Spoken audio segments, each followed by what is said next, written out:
हरे कृष्णा, राधे राधे। आप सभी का गीता क्लास में बहुत बहुत स्वागत है। ओम अज्ञानतिमिरन्धस्य ज्ञानञ्जनशलाकया चक्षुरुन्मिलितं तस्मै श्रीगुरुवे नमः। गुरुवे गौरचन्द्राय राधिकाय तदालय कृष्णाय कृष्णभक्ताय तद्भक्ताय नमो नमः। नमो विष्णुपादाय राधिकाय प्रियात्मने श्रीमद्भक्ति वेदांत नारायण श्री कृष्ण लीला कथने सुदाक्षं औदार्य माधुर्यश्रुतं वरं वरीयं पुरुषं वहन्तं नारायणं तं नमामि। श्री चैतन्य मनोभीष्टं स्थापितं येन भूतले स्वयं रूप कदा मह्यं ददाति स्वपदान्तिकम् आजानुलभुजो कदा कनकावदातु संकीर्तनपित्रो कमलायताक्षो विश्वम्भरो द्विजबरो धर्मपालो वन्दे जगत्प्रियकरो करुणावतारो। नमो महावदन्याय कृष्णप्रेमप्रदायते कृष्णाय कृष्णचैतन्य नाम्ने गौरपुरुषे नमः। हे कृष्णकरुणा सिन्धो दीनबन्धो जगत्पते गोपीश गोपिकान्त राधकान्त नमस्तुते। नीलाचल निवासाय नित्याय परमात्मने बलभद्र सुभद्राभ्यां जगन्नाथाय ते नमः। जय श्री कृष्ण चैतन्य प्रभु नित्यानंद श्री अद्वैत गदाधर शिवासादि गौर भक्त वृंद वृंदाय तुलसी देवी प्रियाय केशवश्च कृष्ण भक्ति प्रजदेवी सत्यवते नमो नमः। वाञ्छाकल्पतरुभ्यश्च कृपा सिन्धुभ्येव च तीतानां पावनेभ्यो वैष्णवेभ्यो नमो नमः। हरे कृष्ण कृष्ण कृष्ण हरे हरे हरे राम राम राम हरे हरे। मैं सर्वप्रथम अपने परम आराध्य गुरु पाद नित्य लीला प्रभु विष्णुपाद अष्टोत्तर शस्त्र श्रीमद्भक्ति वेदांत नारायण से महाराज जी के चरणों में अनंत कोटि दंड प्रणाम करती हूँ। तत्पश्चात समस्त रूपानुगुरु परंपरा के चरणों में मेरा अनंत कोटि दंडवत प्रणाम। आप सभी को मेरे यथा योग्य प्रणाम सिखाओ। हरे कृष्णा हरे कृष्णा। क्या हुआ, आवाज नहीं आ रही मेरी? आवाज कम ज्यादा हो रही है आपकी, बिल्कुल एकदम स्लो हो जाती है। अच्छा, एकदम से तेज चाहिए। मैंने फैन पंखा बंद थोड़ा कम करा मैंने अभी। अब ठीक आ रही है? अभी भी नहीं? पंखा कम कर दिया। आपको ही है या सबको ऐसा हो रहा है? ठीक आ रही है, अच्छी आ रही है, सही आ रही है, ओके। तो कई दफ़ा क्या होता है ना, किसी का खुद का नेटवर्क इशू होता है, ये भी हो जाता है। ठीक है, तो आज एक बहुत ही विशेष तिथि है। एक तो हमारे महाराज जी हैं भक्ति वेदांत श्रीधर गोस्वामी महाराज, उनका आज आविर्भाव तिथि है, उनका बर्थडे है। आविर्भाव का मतलब होता है बर्थडे और तिरोभाव का मतलब होता है जब इस दुनिया से छोड़ करके जो मुक्त पुरुष होते हैं वो भगवान राधा कृष्ण की लीला में चले जाते हैं, उसको तिरोभाव कहते हैं। हम तो सामान्य जनता के लिए तो जन्म लेना और मरना कहते हैं ना, हम तो जन्म लेते हैं और मरते हैं, लेकिन वो लोग मरते नहीं हैं।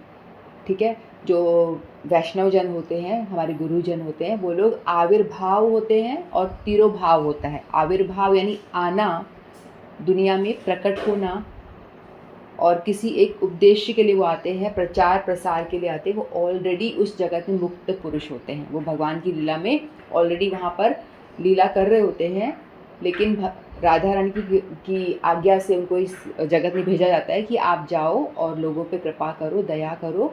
जो लोग इस दुख में पड़े हुए हैं उनको भक्ति का प्रचार प्रसार करके उनको मेरी ओर मोड़ो। तो उनका उद्देश्य होता है, इसलिए वो आते हैं। तो आविर्भाव और तिरोभाव का मतलब होता है अप्रकट होना। ठीक है, जब इस संसार से वो छोड़ कर लीला समाप्त करके जब वापस राधा कृष्ण की लीला में प्रवेश करते हैं तो उसको कहते हैं तिरोभाव। तो आज हमारे जो रूपानुगुरु परंपरा के रूप गोस्वामी है ना, उनका तिरोभाव तिथि भी है। यानी वो आज के दिन उन्होंने अपनी लीला का स्मरण करके, समाप्त करके वो राधा कृष्ण की लीला में वापस प्रवेश कर गए थे। तो हम एक भगवद गीता का एक श्लोक लेंगे, उसके बाद हम रूप गोस्वामी के बारे में थोड़ा सुनेंगे, जो हम बोल पाएँ हमारी हैसियत के हिसाब से हम कुछ उनको याद करने का प्रयास करेंगे। ठीक है, तो पहले हम गीता जी का एक श्लोक लेते हैं। तो हम 9वें अध्याय में हैं। 9वें अध्याय में हमने 2 श्लोक पूरे कर लिए थे। उसमें जो इस अध्याय का शीर्षक है परम गुह्य ज्ञान, भगवान कह रहे थे कि जो ये मैं आपको गुह्य ज्ञान देने वाला हूँ, और ये जो गुह्य ज्ञान है ये बहुत ही गोपनीय है, और फर्स्ट 3 श्लोकों में भगवान उसकी विशेषता ही बता रहे हैं, यानी उनको ही ग्लोरीफाई कर रहे हैं कि मैं जो आगे ज्ञान देने वाला हूँ कैसा है, ये है वो, उसको ग्लोरीफाई कर रहे हैं। ठीक है, यानी उसकी प्रशंसा कर रहे हैं। अब तीसरा श्लोक हम लेते हैं। अश्रद्धधाना पुरुषा धर्मस्यास्य परन्तप अप्राप्यमानि वर्तन्ते मृत्यु संसार वर्तमनि। अश्रद्धधान पुरुषा धर्मस्यास्य परन्तप अप्राप्यमां निवर्तन्ते मृत्यु संसार वर्तमनि।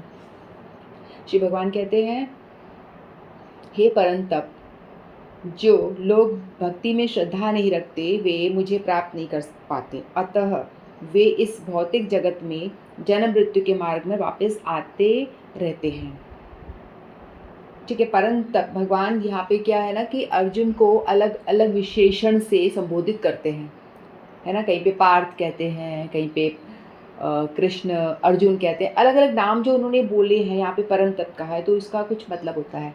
तो परम तप का मतलब है जिन्होंने शत्रुओं को तपाया है, यानी युद्ध में शत्रुओं को हरा दिया है, तुम वो हो परम तप। तो मतलब आपकी क्वालिटी जो है उसको भगवान उजागर कर रहे हैं कि तू अर्जुन सामान्य कोई व्यक्ति नहीं है, तू वो है जिसने शत्रुओं को युद्ध में तपा दिया है, बुरी तरह से हरा दिया है।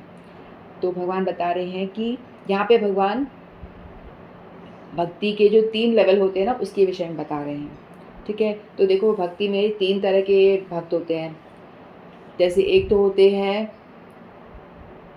कनिष्ठ भक्त, दूसरे होते हैं मध्यम भक्त, और तीसरे होते हैं उत्तम भक्त। 3 तरह के भक्त होते हैं। जो कनिष्ठ भक्त जो होते हैं वो लोग क्या करते हैं, जैसे कि उनकी जो श्रद्धा है ना बड़ी कोमल होती है, कोमल श्रद्धा। जैसे हम सभी अभी, मैं तो अपने आप को कनिष्ठ वाली कैटेगरी में ही रखती हूँ। कनिष्ठ यानी जो भक्ति में एंट्री जिसने करी है अभी, ठीक है, तो वो होते हैं कनिष्ठ भक्त। अब जो कनिष्ठ भक्त होते हैं वो लोग क्या होता है, उनकी श्रद्धा होती है, भगवान के विषय में जानना चाहते हैं, वो ढूंढ रहे हैं कि भगवान है कौन। तो वो कहीं पे भी सुनते हैं, भगवान के विषय में सुनते हैं अलग अलग, और जहाँ पे श्रद्धा उनकी थोड़ी बैठती है वो उसको सुनना शुरू कर देते हैं। फिर थोड़ा पालन करते हैं, फिर बाद में वो लोग छोड़ भी देते हैं। मतलब उनकी श्रद्धा, आप इसको इस तरह समझिए जैसे कि रोड के साइड में एक छोटा सा पौधा उगाया गया है, ठीक है, और उस पौधे को हमें बड़ा वृक्ष बनाना है तो उसको क्या करना पड़ेगा, उसको प्रोटेक्ट करना पड़ेगा, फेंस लगाना पड़ेगा, फेंसिंग से उसको प्रोटेक्ट करना पड़ेगा ताकि गाय बकरियाँ कोई भी पशु उसे तोड़ के डिस्ट्रॉय ना कर दे, है ना। तो उसको प्रोटेक्ट करना पड़ता है।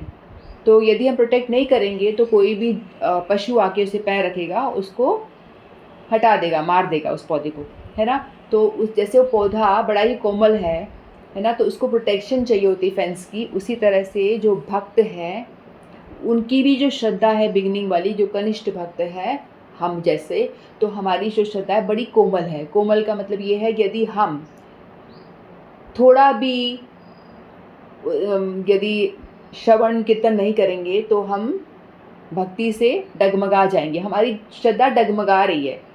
कभी हम कर रहे हैं, कभी माला कर ली, कभी नहीं करी, कभी श्रवण कर लिया, कभी गीता क्लास सुन लिया, कभी नहीं सुना, कभी भागवत पढ़ लिया, कभी नहीं पढ़ा। माला हमको किसी ने दे दी है तो हमने चलो ठीक है आज मन कर रहा कर लेते हैं, चलो ठीक है आज नहीं कर रहा टंगे रहने दो खूंटी पे। तो मतलब कभी करा कभी नहीं करा, ऐसे चलता है हमारा, है ना। तो ये है बड़ी ही कोमल श्रद्धा। तो ऐसे लोगों को क्या करना चाहिए, हम लोगों को जो हमसे ऊँचे उठे हुए जो भक्ति में प्रोग्रेस कर रहे हैं उनका संग करना चाहिए, जिसको कहते हैं कि साधु संग। भक्ति में प्रोग्रेस करने के लिए हमें साधु संग की बहुत ज़्यादा ज़रूरत होती है। देखिए हमारे गुरुदेव ने, जिसने गुरु बनाए हैं उनकी बात बता रही हूँ, जिन्होंने गुरु धारण किए हैं, या जिसने नहीं भी किए हैं लेकिन जिनको ये पता चल गया है कि भाई हरि नाम करना चाहिए, तो किस सुन लिया, कहीं गुरु का लेक्चर सुन लिया, आपको मालूम पड़ गया, श्रद्धा हो गई, तो एक तरह से आपने भी उस चीज़ को एक्सेप्ट कर लिया, तो मतलब आप भी दीक्षित जैसे ही हो, क्योंकि आपने उस चीज़ को मान लिया है ना। तो आपने हरि नाम शुरू कर दिया करना। लेकिन धीरे धीरे आप कहीं और गए, किसी और ने कुछ बात कह दी, अरे ये क्या हरि नाम बरि नाम कर रहे हो, छोड़ो, मूर्ति पूजा बेकार है, ओम अहम ब्रह्मास्मि, ऐसे हम भी भगवान तुम भी भगवान, जहाँ जाएंगे कुछ इधर उधर की बातें सुनेंगे तो हम उसी की तरफ आकर्षित हो जाएंगे।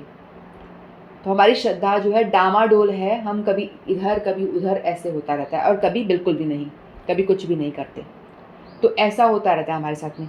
तो इसीलिए जिसको थोड़ी श्रद्धा हल्की सी बनी है, तो उसको श्रद्धा को थोड़ा सा और प्रगाढ़ और गाढ़ा करने के लिए हमें चाहिए कि हम श्रवण कीर्तन ज़्यादा करें, साधु संग करें, डेली बेस पे करें।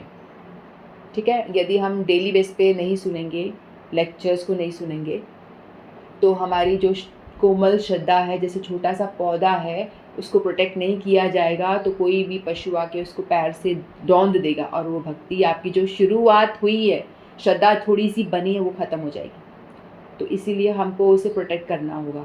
ठीक है, तो वैसे ही हमारे हृदय में हमने कहीं कहीं भागवत कथा सुन ली, भागवत के प्रवचन सुन लिए, हमारी थोड़ी श्रद्धा बन गई, संत लोग आए, उन्होंने सुनाया, महामंत्र करना चाहिए, एकादशी करना चाहिए, हमारी श्रद्धा बनी और हमने शुरू कर दिया, लेकिन बाद में हमने कुछ सुनना उनना छोड़ दिया, कुछ भी नहीं करा, तो फिर हम सब भूल जाएंगे और हम कुछ भी नहीं करेंगे, सब कुछ छोड़ के बैठ जाएंगे। तो इसलिए जब कोमल श्रद्धा होती है, तो कोमल श्रद्धा वालों को चाहिए कि वो जो मध्यम भक्त होते हैं, मध्यम अधिकार के भक्त होते हैं, मध्यम वाले जो होते हैं, वो क्या करेंगे, उनको पता चल गया है कि भगवान ही, उनकी निष्ठा थोड़ी बैठ गई है, भगवान में निष्ठा अच्छे से बैठ गई है, और वो दृढ़ हो चुके हैं कि भाई प्रोसेस तो यही मुझे पालन करना है, मुझे हरे कृष्णा महामंत्र का जप करना है, चाहे जो हो जाए, चाहे पहाड़ टूटे या कुछ भी हो मेरे ऊपर, लेकिन मैं इसे नहीं छोड़ने वाली, और मुझे यही प्रोसेस को अपनाना है। लेकिन आगे बढ़ नहीं पाते, अपनाना चाहते हैं लेकिन इस प्रोसेस में आगे बढ़ नहीं पाते। थोड़ा कभी शास्त्र पढ़ लिया, कभी नहीं पढ़ा, थोड़ा माला कर रहे हैं, श्रद्धा है, छोड़ेंगे नहीं, कहीं और नहीं जाएंगे, यानी देवी देवताओं की भक्ति की और भी नहीं बढ़ेंगे, कुछ और भी नहीं करेंगे, श्रद्धा थोड़ी ज़्यादा है, लेकिन भक्त पूरी तरह से बनने के लिए हमें जो प्रोसेस चाहिए ना, वो ज़्यादा चाहिए, वो अपन नहीं बन पाई है हमारी। तो मध्यम है, मतलब दृढ़ विश्वास हो चुका है, लेकिन प्रोसेस ठीक से कर नहीं पा रहे, उसमें ज़्यादा ग्रंथ वंथ अध्ययन नहीं करा, ज़्यादा नॉलेज नहीं है, लेकिन विश्वास पूरा हो चुका है, वो मध्यम अधिकारी है। जो कनिष्ठ वाला है, उसका विश्वास डामाडोल है, कभी नहीं है, कभी करा कभी नहीं करा, कभी ऐसे है, और यदि वो सुनना छोड़ देगा तो वो हो सकता है कि ये सबको साइड में कर देगा, भक्ति सब साइड में, और वो अपना कुछ अलग ही करना शुरू कर देगा, छोड़ देगा सब कुछ। तो इसलिए जो कनिष्ठ की श्रद्धा थोड़ी थोड़ी बनी है, उसको चाहिए कि वो रेगुलर बेस पे कथा सुने, श्रवण अपना ठीक से रखे। भक्ति में पढ़ने के लिए श्रवण कीर्तन, ये जो नौदा भक्ति है ना, उसके अंग में सबसे महत्वपूर्ण जो अंग है श्रवण करना, सुनना। सुनोगे तभी तो जानोगे किसी को। भगवान भी तो बोल रहे, तत्सुनु, मेरे बारे में सुनो, बताता हूँ मैं कौन हूँ, भगवान भी तो बता रहे हैं। तो उसी तरह जो अगर आप सुनोगे, भगवान के विषय में सुनते रहोगे, तो आपको भगवान के प्रति निष्ठा श्रद्धा बन जाएगी, और आप भक्ति में आगे धीरे धीरे प्रोग्रेस करेंगे। तो सुनना बहुत ज़रूरी है। ठीक है, और उससे भी ज़्यादा ऊपर होते हैं उत्तम भक्त। उत्तम भक्त जो होते हैं, वो उनको तो बिल्कुल पता चल गया कि भैया भगवान ही है जो है आत्मा, हम भगवान के अंश हैं, परमात्मा का अंश आत्मा है, और यदि आत्मा को खुश रखना है तो परमात्मा की सेवा करनी पड़ेगी, भगवान की सेवा करनी पड़ेगी, तभी हम प्रसन्न रह सकते हैं, है ना। जैसे वृक्ष की जड़ में पानी डालेंगे तो पूरा वृक्ष जो है हरा भरा हो जाएगा, टहनियों के अलग से पानी डालने की ज़रूरत नहीं है, पत्तियों को अलग से पानी देने की ज़रूरत नहीं है ना। वृक्ष की जड़ को सींचने से उसकी डालें, टहनियाँ और पत्तियाँ तुष्ट होती हैं, और आमाशय में भोजन प्रदान करने से शरीर की सारी इंद्रियाँ तृप्त होती हैं। पेट में खाना डालोगे तो सारी इंद्रियों को अपने आप पोषण मिल जाता है, हमें हाथ को अलग से नहीं खिलाना, आँख को अलग से नहीं खिलाना, है ना। पेट में डाला, सारी इंद्रियां तुष्ट होंगी, पूरा शरीर हमारा हुष्ट पुष्ट हो जाएगा। उसी तरह से यदि भगवान कृष्ण की पूजा कर लेते हैं हम, जो उत्तम भक्त होता है उनकी श्रद्धा एकदम अटूट हो जाती है। वो ये चीज़ को अच्छे से समझ जाते हैं कि हमें उनको कोई कुछ भी बताए, देवी देवताओं के बारे में बोलेगा इनकी कर लो, इनकी कर लो, वो बोलेगा नहीं ज़रूरत ही नहीं है मुझे, साईं बाबा के वहाँ चले जाओ, नहीं ज़रूरत ही नहीं है मुझे, तुम वहाँ जाओगे तुम्हारा काम बन जाएगा, ये ताबीज़ पहन लो। क्यों पहन लूँ? जब पता है हरि हरे कृष्ण महामंत्र से मेरा सारा काम बन रहा है तो मैं क्यों जाऊँ? तो वो इधर उधर जाएगा भी नहीं और उसकी की श्रद्धा उसकी एकदम पक्की बैठ चुकी है, वो कहीं और भटकेगा नहीं। मध्यम वाला भी नहीं भटकेगा, लेकिन उसकी जो प्रोसेस है वो कम है थोड़ा। लेकिन जो उत्तम भक्त है वो लोग तो भगवान से उनका डेली बात होती, लीला में प्रवेश करते, ऐसा है। हमारे जो गुरु वर्ग होते हैं वो उत्तम भक्त होते हैं, लेकिन वो हम जैसों को शिक्षा देने के लिए अपने श्रेणी से एक लेवल नीचे उतर के आते हैं। जैसे छोटे बच्चे को पढ़ाना होता है, पेरेंट्स को तो अच्छे से आता है, टीचर को भी पूरा अच्छे से आता है, वो पूरा बीएड वगैरह करके बना, लेकिन यदि वो एबीसीडी वाला नर्सरी वाले बच्चे को पढ़ा रहा है तो वो नीचे उतर के आएगा अपने लेवल से और फिर वो एबीसीडी पढ़ाएगा उसको, बोलो A for apple, B for ball, ऐसे ऐसे सिखाएगा वो, है ना। तो वैसे ही हमारे जो गुरु वर्ग हैं वो उत्तम श्रेणी के भागवत हैं, लेकिन वो अपने से नीचे उतर के आते हैं, मध्यम लेवल तक आते हैं, फिर वो हम जैसे जीवों को एबीसीडी सिखाते हैं, ऐसा होता है। तो 3 श्रेणी वाले हैं, एक कनिष्ठ भक्त जिनकी कोमल श्रद्धा है, बहुत डामाडोल है उनकी, तो उनको डेली सुनना चाहिए, बहुत ज़रूरी है, ठीक है। बीज भगवान ने, यदि गुरु ने आपको दीक्षा दे भी दी और आपको कान में आपको मंत्र सुना दिया, यानी आपके हृदय में वो भक्ति का बीज बो दिया गया है, लेकिन उस बीज को पोषण देना तो आप ही काम है ना। उसको जैसे बीज बो दिया गया, उसको पानी डालना, खाद डालना, ये काम तो आप ही का ही है, तभी तो वृक्ष ऊपर अच्छे से बढ़ेगा। यदि आपने बोला हाँ मेरे को दीक्षा मिल गई, मुझे बीज मिल गया, अब मैं कुछ नहीं करूँगा, हो गया मेरा काम, तो वो बीज जो है सूख जाएगा और वो कुछ भी उसमें से उगेगा नहीं। तो इसीलिए दीक्षा ले लेने मात्र से बात नहीं बन जाती है, दीक्षा लेने के बाद भी आपको डेली बेस पे कथा श्रवण, कीर्तन, नाम जप, जो अपने एक संख्या 16 माला बताई गई है गुरुवरों के द्वारा, वो करनी जरूरी है, वो करो। यदि आपने दीक्षा नहीं ली है और आप ये सब चीज़ों को फॉलो कर रहे हो तो आप लोग अच्छी वाली श्रेणी में ऑलरेडी आ चुके हो, आपको डेफिनेटली गुरुजी मिल ही जाएंगे, आज नहीं तो कल आपको दर्शन देंगे, वो खुद आपको ढूंढते ढूंढते आपके दरवाजे तक आ जाएंगे, ठीक है। ऐसा कहते हैं गुरु आपको ढूंढ रहे होते हैं, आप नहीं। यदि आप अच्छे से भजन कर रहे हो तो अपने जगह पे रह करके, तो इसीलिए जो कनिष्ठ भक्त को चाहिए कि वो उत्तम श्रेणी के भक्तों से सुने, उनके लेक्चर सुने, मध्यम श्रेणी के भक्तों से, और यानी कथा कीर्तन से जुड़े रहे रेगुलर बेस पे, छोड़े नहीं, तभी वो भक्ति में आगे प्रोग्रेस किया जा सकता है, अन्यथा तो नहीं हो सकता। और कुछ जो ऐसे होते हैं जो कुछ भी नहीं करते होते, ये तो भक्तों की बात हुई, कनिष्ठ, मध्यम और उत्तम। लेकिन कुछ होते हैं जिन्हें कुछ मतलब ही नहीं है ना। आप उनको देखोगे, आप माला लेके चल रहे हो, हम तो अपनी स्थिति जानते हैं कि हम तो भैया कनिष्ठ हैं, कुछ भी नहीं आता हमें, लेकिन जब हम बाहर जाते हैं, देखिए हमारे आसपास तो कोई ना तिलक लगाता है, ना माला करता है, बिल्कुल ही कुछ नहीं करता, तो हमें ऐसा भाव, अरे हम तो बड़े श्रेष्ठ हो गए, ऐसा भाव आ सकता है ना कभी। तो ये भाव आना नहीं चाहिए, हमें ये समझना चाहिए कि भाई वो जो व्यक्ति है वो तो प्राय आत्महत्या ही कर रहे हैं, क्योंकि जैसे कि एक ग्लास में विष पड़ा हुआ है, तो किसी ने विष को पता है विष पड़ा है, तो आप पियोगे थोड़ी, उसको नहीं पियोगे ना, गलती से पी लिया तो बात अलग है। लेकिन यहाँ पे तो ऐसा हाल हो रहा है कि उनको बोला गया है कि भाई इसमें अगर आप भजन नहीं करोगे तो आप नरक में जाओगे, बता रहे हैं गुरुवर आके चिल्ला चिल्ला के, शास्त्रों में लिखा हुआ है भजन करो नहीं तो आप नरक में जाओगे, जानते पूछते हुए वो लोग विष पी रहे हैं। एक कीर्तन भी बहुत सुंदर है, उसकी एक लाइन, मनुष्य जन्म पाया राधा कृष्ण ना भजिया, जानिया पूजिया विष खाया। एक बंगाली भजन है, शायद भक्ति विनोद ठाकुर के द्वारा लिखा गया है, ठाकुर भक्ति विनोद ठाकुर। उन्होंने बोला है कि मनुष्य जन्म तुमको मिल गया है, उसके बावजूद भी आप भजन नहीं कर रहे हो, तो तुम विष खा रहे हो, अपनी स्पिरिचुअल आत्महत्या कर रहे हो, अपनी आत्महत्या खुद ही कर रहे हो, स्पिरिचुअल अपनी भक्ति का गला घोट रहे हो तुम। तो तुमको यदि मनुष्य जीवन मिल गया है, वो दरवाज़ा मिल गया है जिससे कि आप भक्ति करके निकल सकते हो, आप उसको ऐਵੇਂ ही सो के खा करके ऐसे ही बर्बाद करे जा रहे हो। तो जो गुरुवर्ग होते हैं वो तो देखते हैं ना कि भाई ये मनुष्य कर क्या रहा है, मनुष्य बन गया है और भजन नहीं कर रहा, मनुष्य शरीर मिल गया है, कुत्ता बिल्ली ये सब बनने के बाद में 84 लाख योनियों के बाद में मनुष्य जीवन मिलता है, जिसकी हमें महत्व ही नहीं पता। 84 लाख योनियों में भटकने के बाद में मनुष्य जीवन मिला है, इसको हम यूं ही सो के खा करके आनंद करके बर्बाद करे जा रहे हैं। मैं मेरे लिए भी कह रही हूँ, मैं भी इसमें इंक्लूडेड हूँ। ऐसा नहीं कि मैं बता रही हूँ तो मुझे सब कुछ पता है, मैं सेम कैटेगरी में हूँ, मुझे मेरे लिए भी यही जो है भाषण सबके लिए बराबर है।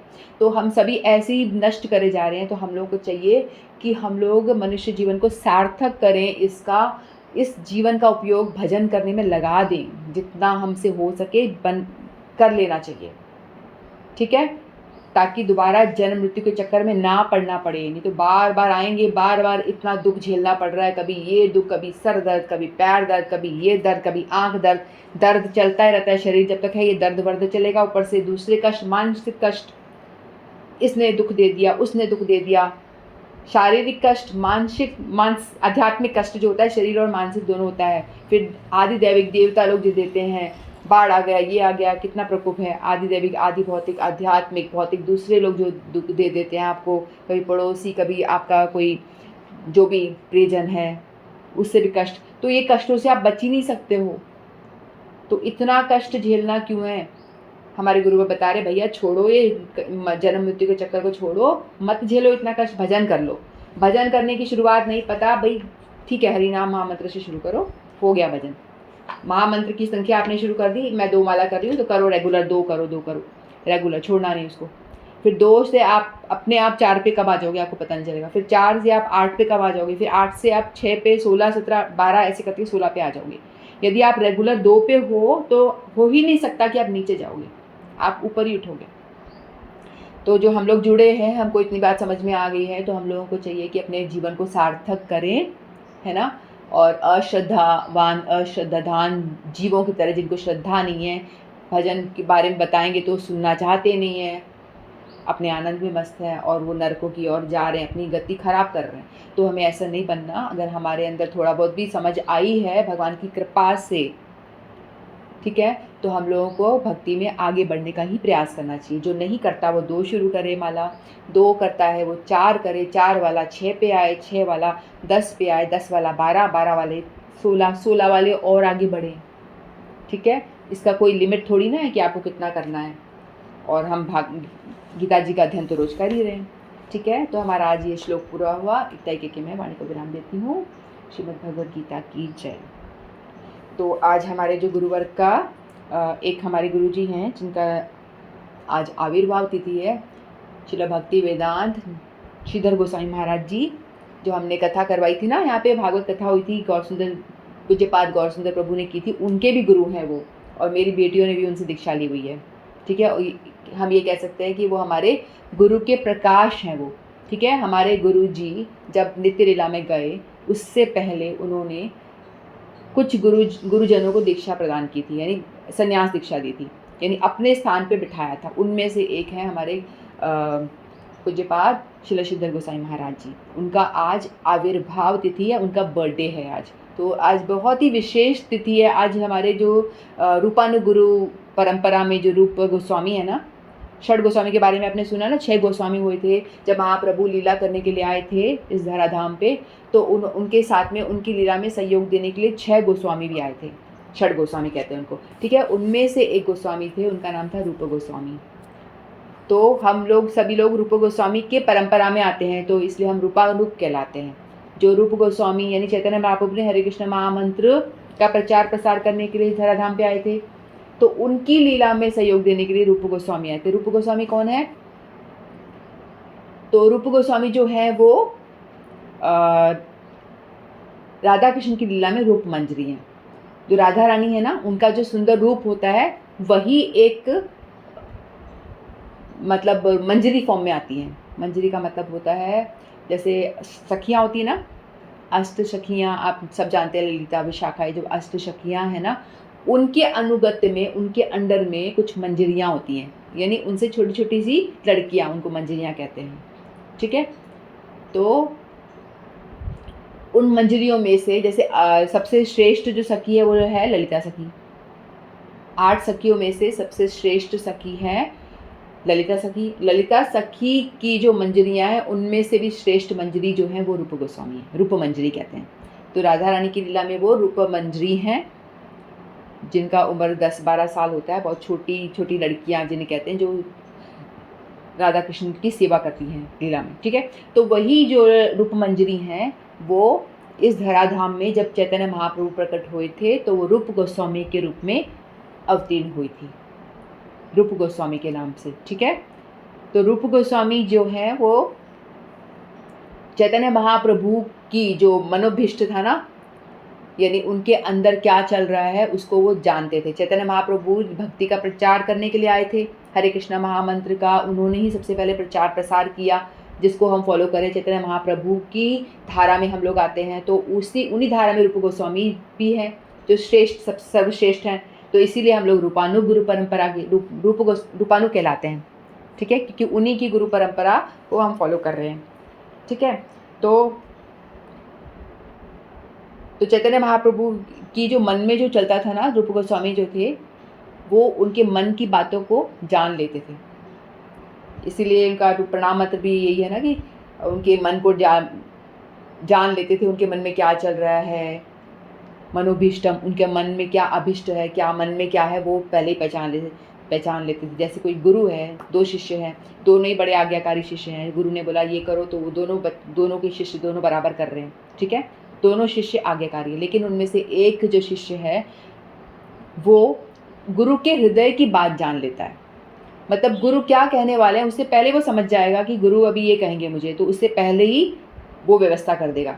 अभी गुरु का ये टाइम हुआ, मतलब वो स्नान करेंगे, उससे पहले वो कहें, उससे पहले वो बाल्टी भर के रख देगा कि अभी गुरु जी स्नान करेंगे, अब गुरु जी का ये टाइम है। अब वो उनका देखते देखते साथ रहते रहते वो गुरु का हृदय जान जाते हैं। तो उसी तरह से रूप गोस्वामी जो थे वो चैतन्य महाप्रभु का हृदय जानते थे, वो उनकी मनोभिष्ट, जो उनकी मन में क्या चल रहा होता है उस चीज़ को वो समझ जाते थे और पहले से ही उस चीज़ का पालन करते थे, ठीक है। तो इसीलिए उनको बहुत ही मुख्य आचार्य हुए हैं हमारे, जिन्होंने बहुत सारे अलग अलग ग्रंथ लिखे हैं। और सभी आचार्यों को क्या, जब ये आचार्य आए थे ना, इनको चैतन्य महाप्रभु ने 4 मुख्य काम दिए थे। क्या काम दिया था? पहला काम दिया था कि वृंदावन में जो तीर्थ स्थली जो लुप्त हो चुकी थी, जब राधा कृष्ण लीला करके चले गए थे तो उसके बाद में वृंदावन धाम भी लुप्त हो गया था। उसमें जो तीर्थ उन्होंने जहाँ जहाँ लीलाएँ की थी वो सब स्थलियाँ जो लुप्त हो गई थी, तो महाप्रभु ने कहा, श्रीमन चैतन्य महाप्रभु ने बोला गोस्वामी गण को कि आप लोग जाके डिफरेंट जो अलग अलग लीला स्थलियाँ हैं उनका उद्धार करो, उनको प्रकट करो दोबारा से, ठीक है। एक ये मकसद था। फिर दूसरा उनका मकसद था कि विग्रह स्थापना करो। जो विग्रह भी थे ना सब लुप्त हो गए थे। कृष्ण के जो पड़पोते थे ब्रजनाम जी, उन्होंने जब ये भगवान कृष्ण लीला करके चले जाते हैं द्वापर युग में, तो बाद में वो उनकी जो एक दादी होती है, क्या नाम है उनके दादी का, ठीक है, एक दादी जो एक बच्ची होती है उनकी, तो उनसे वो पूछ के बताते हैं कि बताओ कृष्ण कैसे दिखते थे। तो उन्होंने एक विग्रह बनाया, तो फिर विग्रह बनवाया उन्होंने ब्रजनाभ जी ने, तो विग्रह बनवाया तो उन्होंने बोला, दादी ने देख के बोला, उत्तरा थी वो दादी शायद, तो उन्होंने बोला ये चरण जो हैं वो कृष्ण से मिल रहे हैं लेकिन जो ऊपर का बॉडी है वो नहीं मिल रहा। तो फिर ब्रजनाभ जी ने एक और विग्रह बनवाया। फिर उन्होंने बोला जो इनका जो बॉडी धड़ है ना, छाती वाला पार्ट वो मिल रहा है, मुखमंडल नहीं मिल रहा। तो उन्होंने एक और विग्रह बनवाया दादी के डिस्क्रिप्शन से, दादी ने जो डिस्क्राइब किया ऐसे दिखते थे, ऐसे थे, तो वह उसके हिसाब से ब्रजनाभ जी ने बनवाया विग्रह। फिर एक और विग्रह बनवाया, तो वो थे गोविंद देव जी, ठीक है। जो जैसे ही दादी ने उस विग्रह को देखा, दादी ने झट घूंघट कर दिया, क्योंकि कृष्ण उनके ससुर लगते थे, तो दादी ने फटाफट उनके घूंघट कर दिया। तो बोला ये एग्जैक्टली जो गोविंद देव जी है बिल्कुल सेम कृष्ण जैसे दिख रहे हैं, पूरी मूर्ति, उनका जो मुखमंडल है बिल्कुल कृष्ण जैसा है। तो फिर ये जो तीनों विग्रह थे ना, जिनके चरण बिल्कुल कृष्ण जैसे थे, वो हैं राधा मदन मोहन जी, ठीक है। वो विग्रह भी करौली में है। फिर दूसरा विग्रह जो बताया, जिनका जो हृदय है, छाती वाला पार्ट मिल रहा है कृष्ण से, वो है राधा गोपीनाथ जी, जो जयपुर में है अपने, ठीक है। और तीसरे विग्रह जो बताया गोविंद देव जी, तो हम सब जानते ही हैं, वो भी यहाँ पर जयपुर में ही है, विराजमान है, साक्षात वही वाले विग्रह। तो ये वाले विग्रह भी जो थे ना, कालांतर में वो भी लुप्त हो जाते हैं। जब ब्रजनाथ जी भी चले गए, सब चले गए, उसके बाद में ये विग्रह सेवा हो रही थी। तो विग्रह सेवा तो औरंगजेब जो था बहुत ही मुग़ल लोग आकर के बहुत आतंक फैला रहे थे, सभी मंदिरों को मार रहे थे, तोड़ रहे थे, विग्रह इधर-उधर ले जा रहे थे। तो पुजारियों ने क्या किया, विग्रहों को छुपा दिया था। पुजारियों ने कि हमारे विग्रह को कुछ परेशानी ना हो, नष्ट ना हो जाए, तो पुजारियों ने गड्ढा खोद-खोद करके विग्रह को अंदर गड्ढे में डाल दिया था, सभी विग्रहों को। तो सब लुप्त हो गए, ठीक है। तो इस तरह से जब ये चैतन्य महाप्रभु आए, फिर उन्होंने षड गोस्वामी भी आए, तो उनको बोला कि आप दोबारा से इन विग्रहों को ढूंढो। तो फिर ऐसा करा, तो सबसे पहला जो विग्रह ढूंढा गया था वो गोविंद देव जी थे, ठीक है। तो गोविंद देव जी रूप गोस्वामी को बोला कि आप भी विग्रह को ढूंढो, गोविंद देव जी हैं कहीं पे लुप्त हो रहे हैं, कहीं दबे हुए हैं ज़मीन के अंदर, उनको ढूंढ के लाओ।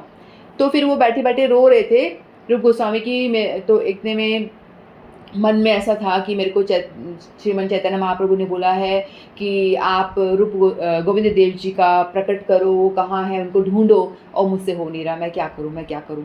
तो उतने में एक छोटा सा बालक आया, तो उसने बोला कि बाबा क्यों रो रहा है तू। बोलते कि मैं कुछ कर नहीं पा रहा, मैं अपने महाप्रभु की आज्ञा का पालन नहीं कर पा रहा, मैं ढूंढ रहा हूँ, मुझे मिल नहीं रहे गोविंद देव, कहाँ है कहाँ है, बहुत रो रहे थे वो। तो उतने में उन्हें बोला कि बाबा एक वो टीला है, गोमा टीला, जहाँ पे भी गोविंद देव जी का मंदिर है वृंदावन में। अगर आप जाओ तो गोविंद देव जी का मंदिर बहुत बड़ा है, 7 फ्लोर का मंदिर था पहले, औरंगजेब ने तोड़ दिया था।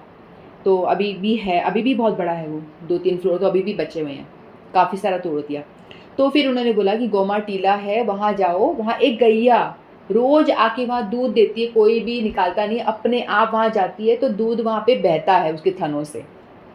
तो रूप गोस्वामी खड़े हुए, वहाँ पे गए उस जगह पे जहाँ पे गोविंद देव जी का मंदिर है, वहाँ पे थोड़ा ऊंचाई पे गोमा टीला था।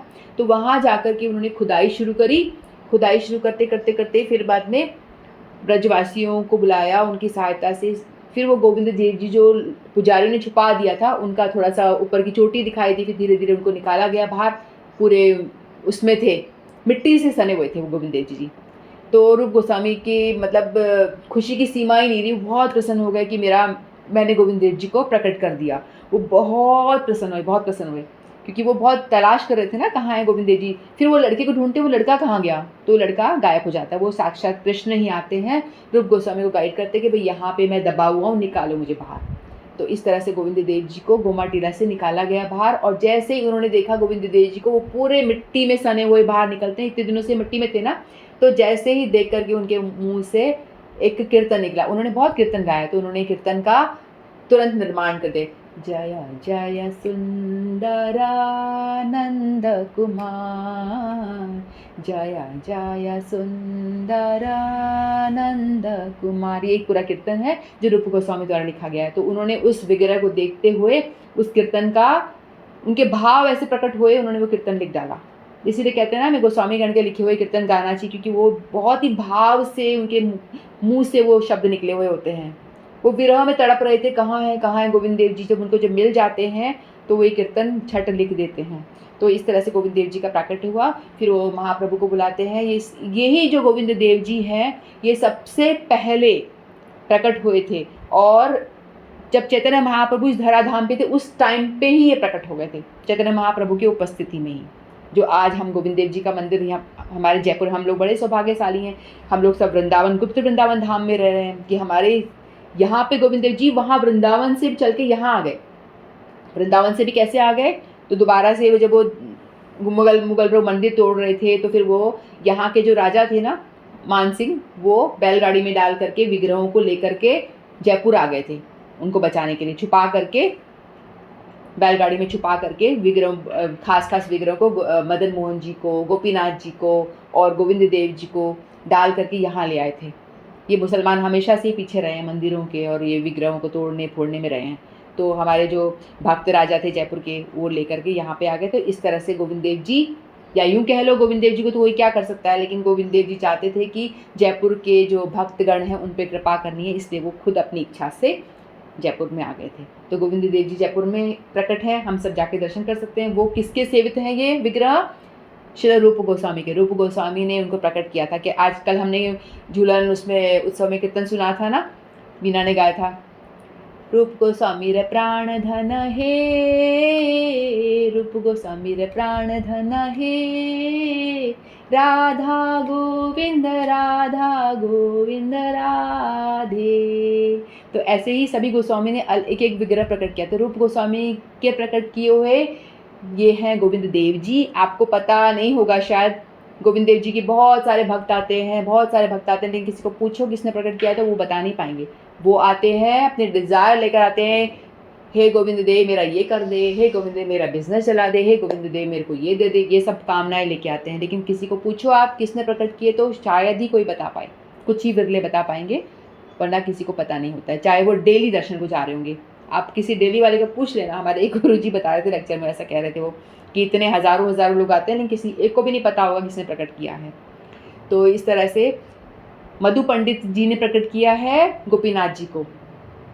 मधु पंडित रे प्राण धन हे, राधा गोपीनाथ राधे। फिर हमारे यहाँ पे दामोदर जी भी है, जीव गोस्वामी रे प्राण धन हे, राधा दामोदर राध। और यहाँ पे राधा माधव जी भी हैं जयपुर में। वो किसने प्रकट किए हैं? जय देव गोस्वामी रे प्राण धन हे, राधा माधव राधे। तो जयपुर हमारा ना बहुत एक तरह से वृंदावन धाम ही है। सारे मुख्य जो ओरिजिनल मूर्तियां हैं वो सारी की सारी यहाँ आ गई जयपुर के भक्तों के पास में। तो जयपुर वासी हम लोग को चाहिए कि ये सारे जो यहाँ पे विग्रह जो साक्षात वृंदावन से चल के यहाँ पे आए हुए हैं, एक और नटवर जी हैं, राधा विनोदी लाल जी हैं, बहुत सारे हैं। तो सबके दर्शन करने चाहिए हम लोग को जा करके। हमें पता तो होना चाहिए कम से कम यहाँ पर हमारे जयपुर में हैं ये सब चीज़ें, ठीक है। तो ये रूप गोस्वामी की हम उनकी बात करें तो रूप गोस्वामी ने गोविंद देव को प्रकट किया था, और ये जब चैतन्य महाप्रभु थे उनके रहते टाइम ही ये प्रकट हो गए थे। बाद में बाकी सब जो ये प्रकट हुए हैं धरती में उनको छुपा दिया गया था, उनमें से निकाला, धरती में से निकाला गया था एक एक को फिर बाद में, ठीक है। फिर भक्ति शास्त्र का उन्होंने प्रचार प्रसार किया, लिखा। तो रूप गोस्वामी ने बहुत सारे ग्रंथ लिखे थे, जैसे कि भक्ति रसामत सिंधु एक उपदेशामृत ग्रंथ है, जिसमें कि उन्होंने बहुत उपदेश दिए, बहुत इंपॉर्टेंट ग्रंथ है, जिसमें कि 19 श्लोक आते हैं, उसको पढ़ना चाहिए। वो भी उसमें भी कहते हैं कि सारे ग्रंथों का निचोड़ आ जाता है उसके अंदर। उपदेशामृत ग्रंथ सबको पढ़ना चाहिए। भक्ति रसामत सिंधु, फिर विदग्ध माधव, ललित माधव ये ग्रंथ है। एक बार ये लिख रहे थे, रूप गोस्वामी ग्रंथ लिख रहे थे, तो उतने में कौन सी जगह पे लिख रहे थे, सत्यभामापुर एक जगह का नाम है जहाँ पे सत्यभामा जी मतलब वही होंगी जो भी है। तो सत्यभामापुर जगह पे वहाँ बैठ के वो ग्रंथ लिख रहे थे। उतने में सत्यभामा जी उनके सपने में आई। उन्होंने बोला कि तुम एक ही ग्रंथ कृष्ण लीला पे ग्रंथ लिख रहे थे। उन्होंने कहा एक मत लिखो, आप इसको 2 पार्ट में करो। एक में ललित माधव यानी जिसमें कि आप सिर्फ द्वारका की लीला लिखो, और एक विदग्ध माधव जिसमें कि सिर्फ आप वृंदावन की कृष्ण की लीला लिखो। दोनों कृष्ण अलग हैं, ठीक है। तो द्वारका वाले राजा कृष्ण हैं उनको अलग ग्रंथ में लिखो, और ये वृंदावन वाले जो गोप हैं वो अलग लिखो। तो स्वप्न में भी ऐसा फिर उनको आया। तो फिर चैतन्य महाप्रभु ने बताया कि हाँ अलग लिखो। तो फिर उन्होंने 2 अलग अलग ग्रंथ लिखे। पहले वो एक ही लिख रहे थे क्योंकि दोनों के भाव अलग अलग हैं, ठीक है। तो इस तरह से उन्होंने बहुत सारे ग्रंथ लिखे। और सबसे पहले जो रूप गोस्वामी जो थे, एक राजा थे मुगलों के, जब वो शासन में रह रहे थे, तो एक राजा नाम था उनका नवाब हुसैन शाह। शुरुआत में वो वहाँ रहते थे जब वो इनिशियल छोटे थे। उसके बाद थोड़े बड़े हुए तो बचपन में उनका नाम था संतोष, और सनातन गोस्वामी उनके बड़े भाई थे, उनका नाम था अमर।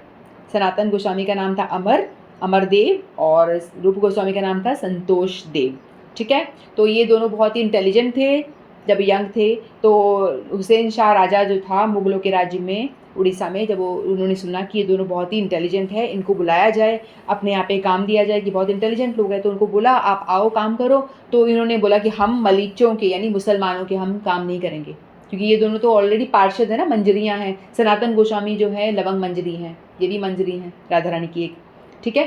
तो बोला कि हम लोग नहीं काम करेंगे, हम मुसलमानों के वहाँ काम नहीं करेंगे, मना कर दिया। तो उन्होंने बोला कि अगर तुम काम नहीं करोगे तो हम मंदिरों को तोड़ेंगे, सभी हिंदुओं को मार काट करेंगे, पंडितों को परेशान करेंगे, ये वो उन्होंने बहुत ऐसा बोला। तो बोला कि इन दोनों ने भाइयों ने कहा ऐसा है कि एक काम करते हैं, हम जाके उनके वहाँ काम कर ही लेते हैं ताकि वैष्णव लोग प्रोटेक्टेड तो रहें, इनको कोई परेशान ना करे। तो इसीलिए इस रीज़न से उन लोगों ने मुसलमानों के वहाँ जाके काम करना शुरू कर दिया। ठीक है, तो जो ये अमरदेव थे, ये सनातन गोस्वामी जो थे, ये रूप गोस्वामी के बड़े भाई थे। ठीक है, और जिनको ये हमेशा अपने गुरु के फॉर्म में मानते थे, गुरु भी समझते थे जो रूप गोस्वामी थे। और फिर जब ये चैतन्य महाप्रभु के से मिले ना, तो चैतन्य महाप्रभु, इनको चैतन्य महाप्रभु से मिलने का बहुत उत्सुकता रहती थी। इनको पत्र व्यवहार करते थे, पत्र से बोलते थे आप, हम लोग मुस्लिम के वहाँ काम कर रहे हैं। अच्छा नहीं लगता था उनको, लेकिन मजबूरी में काम कर रहे होते थे। और ये बड़े अच्छे पोस्ट पे थे, बहुत अमीर थे, उस टाइम पे भी बहुत धनवान लोग थे। ठीक है, तो जो रूप गोस्वामी था उन्होंने क्या करा, हुसैन शाह ने इनका नाम बदल दिया। ठीक है, तो रूप गोस्वामी को बोला तुम हो दबीर खास, मुस्लिम नाम दे दिया, तुम हो दबीर खास। और इनको संतोष को बोला, यानी इनको अमर को बोला, सनातन गोस्वामी को, आप तुम हो साकिर मलिक, नाम मुस्लिम नाम दे दिया। ठीक है, सनातन गोस्वामी को बोल दिया तुम साकिर मलिक हो, रूप गोस्वामी को बोला तुम दबीर खास हो, ये नाम चेंज कर दिया। और वो लोग को करना पड़ा, क्योंकि अगर तुम नहीं मानोगे इनकी बात तो वो सारे हिंदुओं को मारेंगे, इसलिए उन्होंने बोला ठीक है भैया, उनकी फ़ायदे के लिए हमें करना पड़ेगा। तो इस तरह से उनका शासन किया। फिर वो चैतन्य महाप्रभु के टाइम पे थे ही, तो उनको पत्र व्यवहार करते थे कि तुम मिलो, हमें अच्छा नहीं लग रहा, हम मुस्लिम के वहाँ काम कर रहे हैं, मलीच लोग के वहाँ रह रहे हैं, बहुत बुरा लगता है हमें, उनके हर गलत काम में साथ देना पड़ता है, ऐसे करके। तो चैतन्य महाप्रभु उनसे मिलने के लिए वहाँ पे आए, रामकेली ग्राम, सबसे पहले रामकेली ग्राम जो उड़ीसा में है, उनसे मिलने के लिए सबसे पहले वहाँ पहुँचे। ठीक है, फिर वहाँ पे उन्होंने बताया कि उन्होंने कहा हम रह नहीं सकते, हमें साथ ले चलो। फिर उन्होंने तभी उनके दोनों को संन्यास दे दिया, उनका नाम बदल दिया, बोला कि तुम्हारा नाम अभी जो मुस्लिम नाम है अब हट जाएगा, तुम होगे, जो दबीर खास था रूप गोस्वामी, उनको बोला तुम हो रूप गोस्वामी, महाप्रभु ने नाम दिया था, चैतन्य महाप्रभु ने। और जो साकर मलिक जो नाम था ना, सनातन गोस्वामी को नाम दिया था, बोला तुम हो सनातन। तो इनको हिंदू नाम दिया, दीक्षा वाला, संन्यास जैसे नाम देते हैं ना, तो महाप्रभु ने नाम दिया इनको रूप गोस्वामी, और अमरदेव को सनातन गोस्वामी। इस तरह से इनको नाम दिया गया। फिर उन्होंने बोला कि तुम आ जाओ मेरे पास में। तो ऐसे ऐसे बहुत लंबी कथा हो जाएगी, कहने को तो बहुत सारा कुछ है, कहते जाओ, लेकिन थोड़ा थोड़ा शॉर्ट करके मैं बोलती हूँ, क्योंकि आज उनका तिरुभाव तिथि है। ठीक है, तो इस तरह से फिर वो सनातन गोस्वामी के पास में दोनों भाई रहते थे। तो रूप गोस्वामी जो है सनातन गोस्वामी को अपना गुरु ही मानते थे। तो आप उनके कोई भी कीर्तन देखोगे ना, हर एक कीर्तन में उन्होंने अपने भाई का, यानी अपने गुरु का नाम लिया है। कोई भी कीर्तन देख, जैसे कौन सा गाना है, राधे जयते माधव दैते, इसमें भी सनातन, हर एक जो भी कीर्तन उन्होंने लिखा है, जैसे मैंने बताया जय जय सुंदर नंद कुमार, इसमें भी उन्होंने अपने भाई का नाम सनातन लिया हुआ है। कोई भी कीर्तन लेंगे ना, तो लास्ट में अपने भाई को प्रणाम करने के भाव से सनातन नाम लेते हैं हर कीर्तन में, जो भी इनका रूप गोस्वामी का लिखा हुआ कीर्तन है उसमें। ठीक है, क्योंकि अपने भाई को बहुत रिस्पेक्ट देते हैं, गुरु समान मानते हैं। लेकिन भक्ति के मार्ग में ऐसा माना गया है, जो व्यक्ति भजन में आगे है वही बड़ा माना जाता है। तो सनातन गोस्वामी, हालांकि रूप गोस्वामी उनको अपने भाई मानते थे, ऐसा मैंने हमारे गुरुदेव के लेक्चर में सुना। तो वो ऐसा कहते हैं कि लेकिन रूप गोस्वामी जो है वो भक्ति में बड़े माने जाते, क्योंकि वो पहले श्रीमन चैतन्य महाप्रभु से पहले मिले, इसलिए तो भक्ति में वो आगे हो गए। इसलिए रूपानुग बोलते हैं हम, रूप गोस्वामी की धारा में आते हैं। सनातन गोस्वामी से भी ज़्यादा बड़ा माना जाता है उनको, हालांकि वो उनको अपना गुरु मानते हैं, ऐसा है। ठीक है, तो गोविंद देव जी का उनके प्राणधन है, उन्होंने उनकी सेवा करी, उनको प्रकट किया रूप गोस्वामी ने। फिर उनकी 2 लीला सुनाती हूँ। मतलब इतने अच्छे वो लोग थे ना, बहुत ही भगवान के इतने पार्षद ही हैं वो। तो एक दफ़ा क्या होता है कि रूप गोस्वामी जो होते हैं ना, सनातन गोस्वामी जब ये प्रकट हो गए गोविंद देव जी, उसके बाद में सनातन गोस्वामी अलग जगह रहने लग जाते हैं, दोनों भाई साथ रहते होते हैं। तो ये रूप गोस्वामी जो है वो कदमटेर एक जगह है, वहाँ पे रहना शुरू करते हैं ब्रज में। और ये सनातन गोस्वामी पावन सरोवर के वहाँ पे रहना शुरू कर देते हैं दोनों भाई अलग। तो कभी कभी क्या होता था, सनातन गोस्वामी रूप गोस्वामी से मिलने आया करते थे कदमटेर पे। इन्होंने उसकी नौकरी छोड़ दी, वो सब दूसरी कथा है, वो मैं नहीं सुना रही। कैसे भी करके तिगड़ लगा के, रिश्वत दे करके उन्होंने नौकरी छोड़ी, भागी वहाँ से किसी तरह से, वो आपको कभी और बता दूँगी मैं, अभी थोड़ी लीला बता देती हूँ। तो इस तरह से वो आए और कदमटे पे रहते थे। एक दफ़ा क्या हुआ, सनातन गोस्वामी वहाँ पर आए उनसे मिलने के लिए। वो दोनों आके अपने ग्रंथों की चर्चा वगैरह कर रहे थे। तो दोनों चर्चा कर रहे थे, तो रूप गोस्वामी के मन में ऐसा भाव आया कि मेरे बड़े भाई मेरे गुरु समान आए हैं, काश मेरे पास खीर की व्यवस्था हो जाती तो मैं इनको खीर खिला देता। ऐसा मन में भाव। फिर बोला कि नहीं नहीं नहीं नहीं, मैं सन्यासी हूँ, ऐसे कैसे मैं भाव कर रहा हूँ, कुछ पाने की मेरे में कैसे इच्छा हो रही है। तो उन्होंने ये सोचा। फिर उतरे में क्या हुआ, राधा रानी एक छोटी सी बालिका का रूप लेकर आई, ब्रज की लड़की का रूप लेके आई। और राधा रानी देखती थी कैसे मैं इनकी सेवा करूं, क्योंकि शुद्ध भक्ति की तो भगवान की सेवा करते ही है ना हमेशा। तो वो आई, बोलते कि बाबा तुम दोनों भूखे हो, सुबह से कुछ नहीं खाया, मेरी मैया ने आपके लिए चावल और दूध और ये कुछ ड्राई फ्रूट्स वगैरह भेजा है, ये लो आप खीर बना के खा लेना। तो उन्होंने बोला, रूप गोस्वामी ने बोला ठीक है यहाँ रख दो, यहाँ रख दे। लाली तू कौन है? बोले मैं ये पास में रहती हूँ। ठीक है लाली, रख के चली जा। तो वो रख के चली गई। तो उतने में थोड़ी देर में वो दोबारा खेलती खेलती राधा रानी वापस, जो राधा रानी बनी हुई थी साक्षात, वो आई, बोलते कि देखो अरे बाबा तूने खीर ही नहीं बनाई अभी तक, तेरे को बोल के गई थी खीर बना ले। तो ठीक है बाबा, तुम दोनों तो पता नहीं कितना भजन में लगे रहते हो, हमेशा अपनी भक्ति के ग्रंथों में घुसे हुए हो, मैं ही बना देती हूँ। तो राधा रानी ने खुद बैठ के, वो लाली के रूप में जो आई थी, खुद ने खीर बनाई। खीर बना करके उन दोनों को बोला कि आप ये खीर पा लीजिए। तो वो चली गई लाली। अच्छा लाली, ऐसे उन्होंने बोला अच्छा लाली पा लेंगे। तो चली जाती है। फिर वो जैसे ही सनातन गोस्वामी एक खाते हैं थोड़ा खीर को, स्वाद आस्वादन करते हैं, तो कहते हैं कि ये खीर तो इस जगत की है ही नहीं, ये तो खाते से ही बिल्कुल उनको अष्ट सात्विक विकार आने लगे और मतलब बहुत ही भर गए एकदम प्रेम में। बोले ये इस जगत की खीर नहीं है, ये तो उस जगत की खीर है। तुम्हें खीर कहाँ से लाए, कैसे बनाई? बोलते कि ये लाली आई थी छोटी सी लड़की, फिर ढूंढा कहाँ गई। बोलते कि वो ये लाली और कोई नहीं, श्रीमती राधा रानी थी जो तुम्हारे लिए खीर बना कर लाई हैं। तो बोला कि तूने कोई इच्छा की थी क्या? रूप को बोला सनातन गोस्वामी ने। बोलते कि हाँ मेरे मन में भाव आया था कि खीर मिल जाती तो मैं तुम्हें पवा देता। बोलते कि तू यहाँ सेवा करने आया है राधा रानी की या सेवा लेने आया है?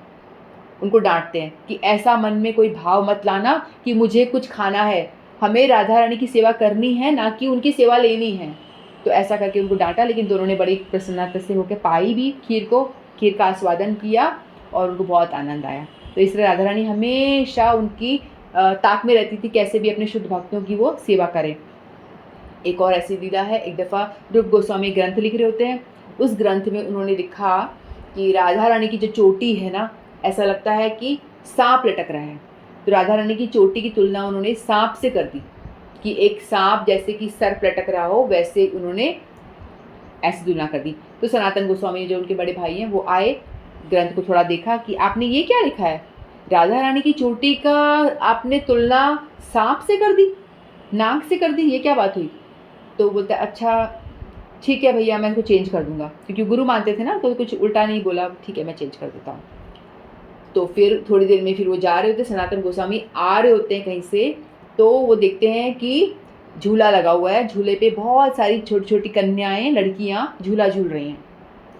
और उतने में एक जो सबसे जो मेन बीच की लड़की, बड़ी सुंदर लड़की जो थी, वो भी झूल रही है और साथ में और लड़कियां भी झूल रही हैं। तो सनातन गोस्वामी एकदम से चिल्लाए, ए लाली तेरे पीछे जो चोटी लटक रही है, चोटी उनको सांप दिखती है, बड़ी सी चोटी लटक रही होती है, फिर एकदम चोटी दिखती दिखती है एकदम सांप दिखने लग जाता है उनको। बोलते लाली तेरे सांप है, लाली सांप है, लाली लाली, ऐसे करके हटाते हैं। फिर थोड़ी देर में फिर दिखाई देता है कि सांप है, फिर वो भागते हैं उनको पकड़ने के लिए, लाली सांप है ऐसे करके भागते हैं। देखते तो वो सब लीला गायब, ना वहाँ कोई लड़कियाँ है, ना कोई झूला है, ना कुछ और है। तो वो एकदम चकरा जाता है उनका सिर। बोलते कि ये फिर समझ में आता है कि मैंने रूप गोस्वामी को कहा था कि तूने चोटी की तुलना सांप से क्यों करी है। तो राधा रानी यही बताने आई हैं कि मेरी चोटी सचमुच में सांप जैसी लगती है। रूप गोस्वामी जो लिख रहे हैं बिल्कुल सही लिख रहे हैं।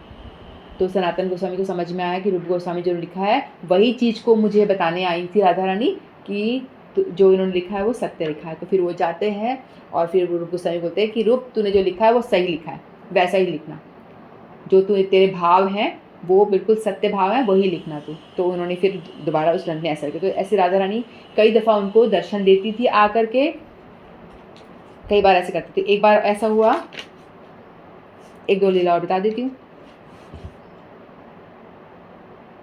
जब रूप गोस्वामी जो थे जब वो ग्रंथ लिख रहे होते हैं तो उसमें उनके जो एक जीव गोस्वामी होते हैं, 3 भाई थे। इनके जो पिता थे ना कुमार देव, और उनके एक कुमार देव के 3 भाई होते हैं। एक होता है अमरदेव और संतोष देव और एक अनुपम, 3 होते हैं। तो जो अनुपम होते हैं ना, इनका एक बेटा होता है। अनुपम जो होता है उनका बेटा होता है, वो जीव गोस्वामी होते हैं, वो भी बहुत बड़े गोस्वामी हुए हैं। ठीक है, तो अनुपम की डेथ हो जाती है। वो लोग पुरी जा रहे होते हैं एक दफ़ा, रूप गोस्वामी और अनुपम देव जो पुरी जा रहे होते हैं चैतन्य महाप्रभु से मिलने के, तो रास्ते में उनका निधन हो जाता है। तो फिर रूप गोस्वामी उनको मतलब उनका वो कर देते हैं सब संस्कार वगैरह। तो उन्हीं के बेटे होते हैं जीव गोस्वामी। तो जीव गोस्वामी को उनको सौंपा गया था कि आप इनके शिष्य बना के रखो, इनको सिखाओ। तो जो जीव गोस्वामी जो होते हैं उनके भतीजे होते हैं, भाई के बेटे अनुपम जी के। तो रूप गोस्वामी के अंडर में वो काम कर रहे होते हैं, यानी वो उनके शिष्य बने होते हैं, वो उनके गुरु होते हैं रूप गोस्वामी। और जो जीव गोस्वामी वो भी बहुत बड़े आचार्य हैं, वो भी बहुत ग्रंथ लिखे उन्होंने, सभी आचार्यों ने बहुत ग्रंथ वगैरह लिखे हैं। ठीक है, तो जीव गोस्वामी रूप गोस्वामी के शिष्य थे। तो एक दफ़ा क्या होता है, उनके वहाँ पे कोई एक आता है दिग्विजय, आता है दिग्विजय वाले कोई आते हैं, पंडित आते हैं कि मैं ही सबसे बड़ा महान हूँ, कोई शास्त्रार्थ कर सकता है मेरे साथ में। कोई शास्त्रार्थ करते थे, शास्त्र में आपस में बोल बोल के वो एक दूसरे को हराया करते थे ऐसे। तो कौन शास्त्रार्थ करेगा, मैंने सुना है कि रूप गोस्वामी के विषय में बहुत सुना है, तो बहुत बड़े वो हैं, शास्त्रज्ञ हैं, तो इनसे पूछते हैं। तो उनको जाके बोला कि तुम मेरे साथ शास्त्रार्थ करो, तुम तो कहते हो मैंने सुना है तुम बड़े बड़े। तो रूप गोस्वामी कहते हैं, उनको समझ में आ गया ये तो इतना अहंकार लेकर के आया है और कि मैं बड़ा पंडित हूँ, ऐसा भाव है इसका। तो रूप गोस्वामी बोलते अरे नहीं मैं कहाँ, मुझे कुछ नहीं आता। बोले कि नहीं तुम, मैंने तो बहुत सुना है तुम बड़े शास्त्रार्थ हो, तुम तो सभी शास्त्रों का ज्ञान है, तो करो ना मुझसे, मेरे से थोड़ा करो बहस, शास्त्र के विषय में चर्चा करते हैं। तो बोलते नहीं रूप गोस्वामी, अरे मुझे कुछ नहीं आता, मैं तो बिल्कुल एकदम नहीं, कुछ नहीं, एकदम ज़ीरो हूँ, कुछ नहीं आता। दीन होते हैं ना भक्त जो होते हैं, बहुत ही दीन होते हैं। ये हमें शिक्षा देते हैं कि हम लोगों को भी भक्ति में अगर हम उनको फॉलो करते हैं रूपानुग, तो हम लोगों को भी दीन होना चाहिए ऐसे जैसे वो है। हालांकि उनको सब कुछ आता है। तो फिर वो कहते हैं कि नहीं तो कहते हैं ठीक है तो लिख के दे दो। हाँ लिख देता हूँ। तो उन्होंने लिख दिया, हाँ दिग्विजय प्रभु जीत चुके हैं, मैं हार गया इनसे। उनको यूँ था कि चलो हार गया, कौन टाइम वेस्ट करे, इनसे सर फोड़े, ठीक है ना, हार जाओ, अपनी भजन का समय क्यों नष्ट करें इससे फालतू की बातें करके। तो भजन का समय नष्ट नहीं करना चाहते थे। हाँ ठीक है आप जीत गए, लिख के दे दिया। और वो सर्टिफिकेट लेके पूरे जगह घूम रहा है कि मैंने रूप गोस्वामी को हरा दिया, मैंने शास्त्रार्थ में रूप गोस्वामी को हरा दिया, ऐसे करते जा रहा है। तो वहीं जीव गोस्वामी कहीं किसी काम से गए थे, तो देखते हैं पनघट पे कुछ पानी वानी भर रहे थे, तो देखा कि कौन है ये, मेरे गुरु के बारे में बोल रहा है मैंने रूप गोस्वामी को हरा दिया। बोलते हैं तुम कौन हो, बोलता है कि किसकी बात कर रहे हो, मैंने अभी रूप गोस्वामी को हरा दिया शास्त्रार्थ में। बोलते तुमने किया क्या उनके साथ में शास्त्रार्थ? बोलता किया तो नहीं मैंने, लेकिन उन्होंने खुद ही पहले ही हार मार ली। बोलते कि एक काम करो तुम मुझसे करो। जीव गोस्वामी जो उनके शिष्य हैं कहते कि मुझसे करो। बोलते तुमसे? बोलते हाँ मुझसे करो। तो उन्होंने शास्त्रार्थ हुआ, उन्होंने कुछ बोला और जीव गोस्वामी ने उनको बुरी तरह हरा दिया। ठीक है, जो दिग्विजय पंडित है बुरी तरह हरा दिया। फिर वो बुरी तरह हार के वापस आए उनके पास में, रूप गोस्वामी के पास में। बोलते ये है कौन? बोलते कि तुम हो कौन? मुझे पूछा उनको तुम हो कौन? तो बोलते कि मैं जिसकी तुम बात कर रहे हो ना, जिसको तुमने हरा दिया, मैं उसका छोटा सा तुच्छ सा शिष्य हूँ। तो उनको समझ में आई कि अरे भाई जब शिष्य ही इतना धुरंधर है, उसने हरा दिया, तो गुरु कैसा होगा। बोला कि मेरे गुरु ने तुमको लिख के इसलिए दे दिया कि वो तुम्हारे आगे अपना समय का सत्यानाश करना नहीं चाहते, समय नष्ट करना नहीं चाहते थे, इसलिए तुम्हारे साथ समय वेस्ट करना जरूरी नहीं समझा। बोला लिख लो, जीत जाओ और जाओ यहाँ से, मुझे भजन करने दो। तो उनको समझ में आया, तो उनके वो चरणों में पड़ गया, भाई ये तो सचमुच में है, रूप गोस्वामी जो है बड़ी महान है। ऐसे एक दफ़ा और हुआ था, तो एक बड़े संत आए थे, वल्लभाचार्य जी, विष्णु स्वामी संप्रदाय से थे वो, और काफ़ी बड़े प्रमुख मुख्य एक संत हैं वो, जो कि चैतन्य महाप्रभु के भी प्रिय थे। ठीक है, तो वो एक बार आते हैं, तो रूप गोस्वामी जो है भक्ति रसामृत सिंधु एक ग्रंथ लिख रहे होते हैं। तो उसमें उन्होंने एक श्लोक को पकड़ा, उसमें कुछ गलती बताई रूप गोस्वामी को, देखो ये जो श्लोक है वो गड़बड़ है। तो उन्होंने बोला कि ठीक है, क्योंकि वो तो गुरु समान मानते थे ना, चैतन्य महाप्रभु के साथ में थे और काफ़ी वरिष्ठ थे। तो उन्होंने बोला ठीक है मैं इसको करेक्ट कर दूंगा, ऐसे बोल के चले जाते हैं। फिर वल्लभाचार्य जी आगे जाते हैं, तो वहाँ पे रूप गोस्वामी, जीव गोस्वामी मिलते हैं उनके शिष्य, उनको पूछते हैं कि ऐसी ऐसी बात हुई, मैं जा रहा हूँ, बाकी तो ग्रंथ बहुत बढ़िया लिखा है उन्होंने, लेकिन एक श्लोक में गड़बड़ लिखी। तो उन्होंने जीव गोस्वामी, जब गोस्वामी जी ने कहा कि बताओ मुझे, तो उन्होंने बताया। तो उन्होंने उस जो श्लोक है उसका अच्छे से एक्सप्लेनेशन किया और उनको समझाया कि मेरे गुरु ने इसलिए लिखा है, ये है, उसको एक्सप्लेन करा जो भी श्लोक था। तो वो बिल्कुल सहमत हो गए उस बात से, बोले कि हाँ ये तो बहुत तुमने सही बताया मुझे। जीव गोस्वामी बहुत बड़े वो थे, पंडित थे। तो वो वापस मुड़ के आते वल्लभाचार्य जी और रूप गोस्वामी को बोलते हैं कि तुम्हारे शिष्य ने जो मैंने गलती निकाली थी उस श्लोक को अच्छे से मुझे एक्सप्लेन कर दिया, मेरी समझ में आ गया। तो मेरे शिष्य, आपके शिष्य ने जो मुझे बताया वो बहुत अच्छा बताया। बोलते कौन शिष्य? गुरु गोस्वामी बोलते कौन शिष्य? बोलते कि वो जीव गोस्वामी। तो उस टाइम तो उन्होंने कुछ बोला नहीं। फिर जीव गोस्वामी जैसे आए तो उन पे बरस पड़े, जोर से डांटा, तुम अपने आप को समझते क्या हो? वो जब चले गए वल्लभाचार्य जी, तुम अपने आप को समझते क्या हो? उन्होंने कुछ भी गलत नहीं कहा था, सही तरह से उन्होंने अपने गुरु को प्रोटेक्ट करना। शिष्य का कर्तव्य होता है कि गुरु के खिलाफ कुछ सुने ना उल्टा सीधा, और गुरु की महिमा को हमेशा बखान करे। तो जब वो गुरु हैं इस लायक तो उन्होंने उसको वही करा, उन्होंने कोई गलत काम किया नहीं। तो आते से उनको जोर से डांटना शुरू कर दिया, तू कल का छोटा सा छोकरा और तू ऐसे ऐसे बोलेगा।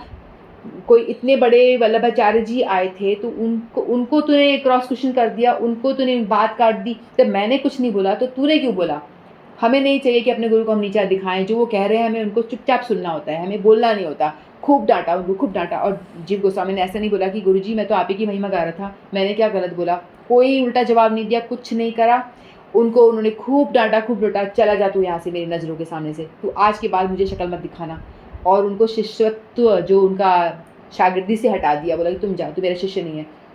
तूने एक वैष्णव का अपमान कर दिया, इतने बड़े वरिष्ठ वैष्णव आए थे, तूने उनकी बात काट दी, उनका अपमान कर दिया और उनको बाहर निकाल दिया और उनको बोलते अब तू मुझसे मिलना मत।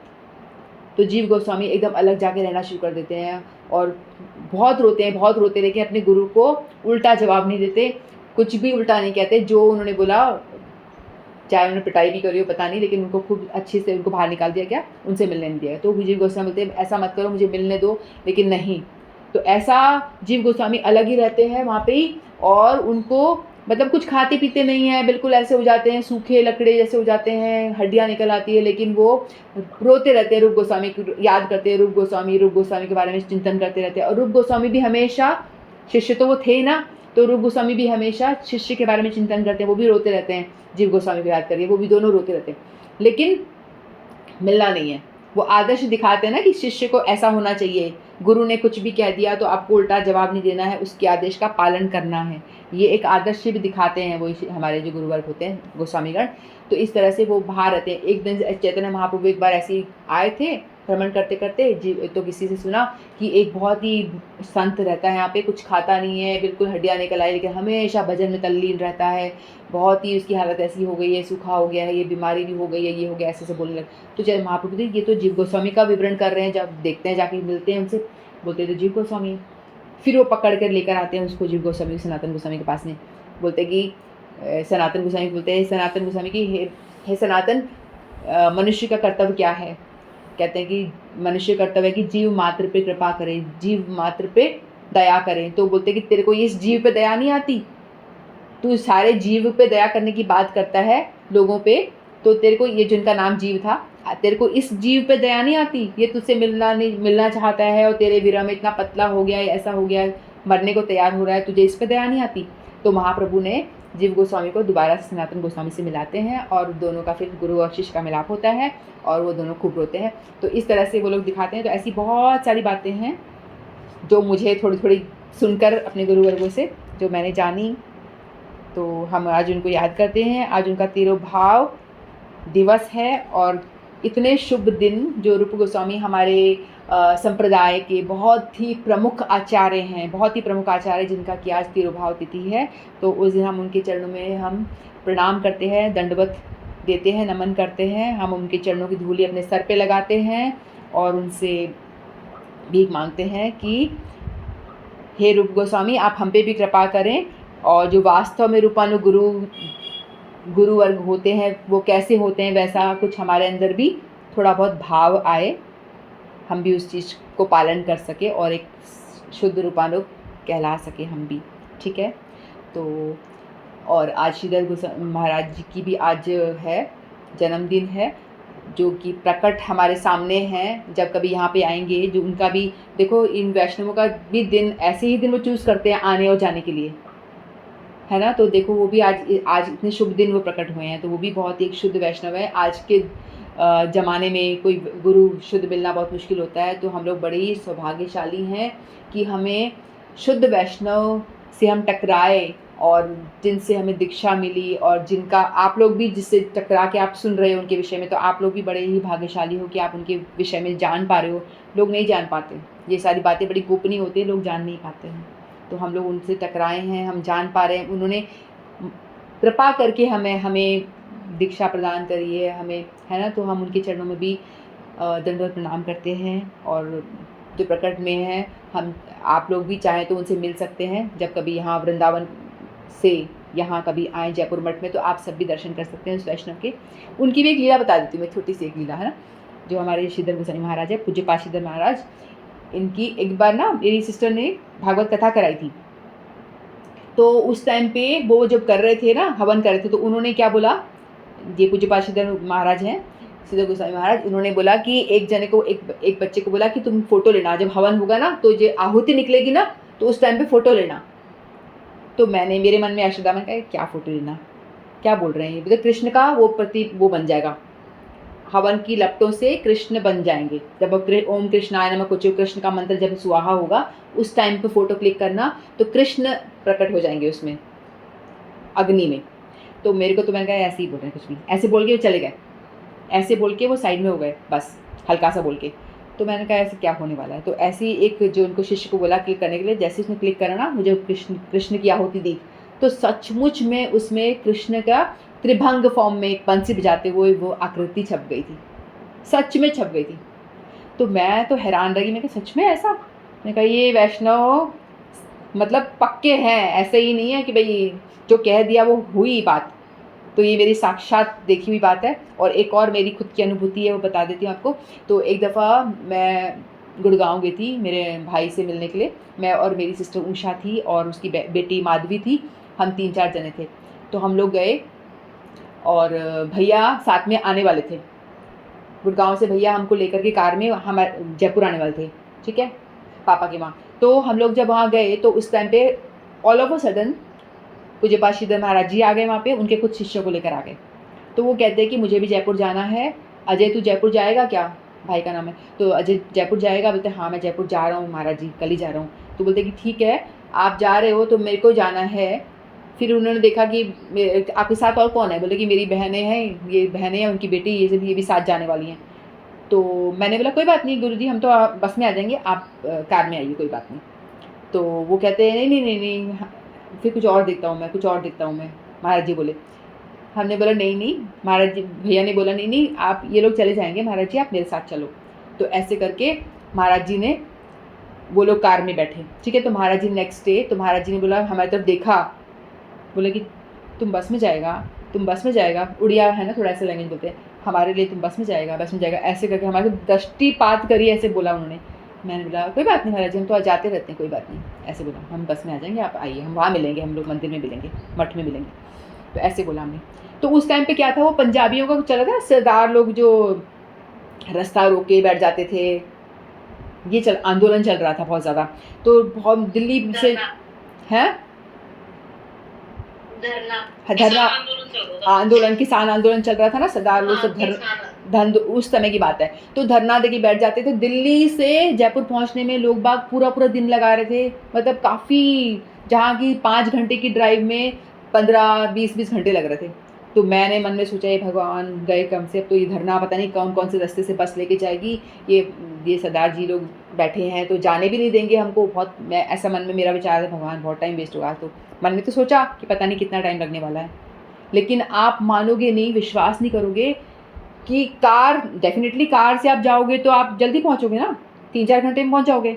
और भैया वैसे भी कार बड़ा फास्ट चलाता है, तो 2-3 घंटे में पहुंचा देता है, जहाँ 5 घंटे का सफ़र और जल्दी कर देता है। तो मुझे लगा कि फटाफट वो तो पहुंच जाएंगे, हम लोग तो पीछे से पता नहीं कब पहुंचेंगे। आप विश्वास नहीं करोगे, हम बस में बैठे हैं, हम गए हैं, जैसे ही हम घर से निकले हैं, जाते से एक भरी हुई बस मिली हमको, भरी हुई बस। तो मैंने बोला नहीं उषा, नहीं चढ़ेंगे हम, दूसरी बस आने दे। तो उतने में कंडक्टर आया, आओ आओ आओ आओ, कहाँ जाना, जयपुर जयपुर। मैंने बोला हाँ जयपुर। बोलते आओ आओ आओ। मैंने कहा नहीं जगह नहीं है, कहाँ जाएंगे हम, भरी हुई है खचाखच, मैं जगह बनाता हूँ, आओ आओ। तो हमको लेके गया आगे की जो ड्राइवर की साइड में सीट होती है ना, उसमें से 2-3 लोगों को उठाया, उठो यहाँ से। पता नहीं क्यों उठाया उसने, हमारे लिए उठाया और हम लोगों को, हम तीनों को बिठाया, आप यहाँ बैठो। मुझे समझ में नहीं आया वो क्या रहा है, मतलब भरी हुई बस में जिसमें हम चढ़ने को पैर रखने की जगह नहीं, उसने कंडक्टर ने बुलाया आओ आओ करके, जगह खाली करके बिठाया हमको। हम वहाँ बैठ गए, हमको बढ़िया जगह मिल गई, 1 मिनट वेट नहीं करना पड़ा, बैठ गए। वहाँ उन्होंने कार का ट्रैवल स्टार्ट किया, यहाँ हमारा बस का ट्रैवल स्टार्ट हुआ और कार वालों से पहले हम पहुँच गए। मैं आश्चर्य की सीमा नहीं थी, मैं क्या ऐसे हुआ कैसे। और हमारे वो ड्राइवर ऐसी जगह से लेकर आया जहाँ कोई भी धरना वाले कोई बीच में मिले नहीं, और हम महाराज जी के पहुंचने से हम 1 मिनट पहले ही हम वहाँ पहुंच गए। तो मैं तो आश्चर्यचकित रह गई कि इतनी जल्दी कैसे पहुंच गए उषा। तो हम तो कोई हमें परेशानी भी नहीं हुई, हमें 2 मिनट वेट भी नहीं करा कहीं पे भी, और हम उनसे 1 मिनट पहले ही पहुंच गए। मैंने भैया बोला भैया हम पहुंच गए, भैया बोलते हाँ हम भी बस पहुंच ही गए, मठ पहुंच रहे हैं। तो उतना ही समय हमें लगा। तो मैं हैरान रह गई, कहा वाह यार, सच में गुरु जो है ना, शुद्ध गुरु जो होते हैं, वो जो मुंह से कुछ बोल दे, किसी पे कृपा करें तो वो कृपा होना, ऐसा हो नहीं सकता। यदि वो किसी पे कृपा करना चाहें तो कृपा अवश्य ही होती है। तो इस जन्म में हमें शुद्ध गुरु मिलना बहुत मुश्किल है। तो मेरे तो साक्षात 2 इंसिडेंट तो ऐसे हैं जो मैंने खुद अनुभव करे, मेरी अनुभूति है, जो मैंने आप लोगों के साथ शेयर करी और किसी के साथ नहीं करी। आप लोग मेरे अपने हो, इसलिए मैं आपके साथ में शेयर कर रही हूँ। तो ऐसे ही हमारे शुद्ध गुरु जब कभी यहाँ पे आएंगे तो मैं आपको बताऊँगी, आप लोग भी आके कभी दर्शन करिए उनके, क्योंकि वैष्णवों के दर्शन मात्र से पवित्र होते हैं। गंगा जी में तो डुबकी मार के पवित्र होते हैं, लेकिन वैष्णव के दर्शन से हम पवित्र हो जाते हैं। तो हम जब भी ऐसे वैष्णव हमारे यहाँ पे आते हैं, मैं आपको बताऊँगी, आप लोग चलना, दर्शन करके पवित्र हो जाना। चाहे दीक्षा ले ना ले वो बात दूसरी है, लेकिन दर्शन करके पवित्र होने का प्रयास हम सब जरूर करें। तो हम पूज्यपाद भक्ति वेदांत श्री श्रीधर गोसाई महाराज जी के चरणों में, उनकी आविर्भाव तिथि पे उनको हम दंडवत प्रणाम करते हैं और उनसे भिक्षा मांगते हैं कि हमें भी वो भक्ति में आगे प्रोग्रेस करें, ऐसा आशीर्वाद दें। और रूप गोस्वामी से भी प्रणाम करते हैं, दंडवत प्रणाम करते हैं और भिक्षा मांगते हैं कि हमें वो अपनी रूपानुपर परंपरा में आगे चलने में हमारा हाथ पकड़ के लेके चले। उनको दंडवत प्रणाम करते हुए और श्रीमद् भगवद गीता की जय, आप सभी की जय। हरे कृष्णा। वांछा कल्पतरुभ्यश्च कृपा सिंधुभ्येव च पतितानां पावनेभ्यो वैष्णवेभ्यो नमो नमः। श्रीमद् भगवद गीता की जय। हरे कृष्णा।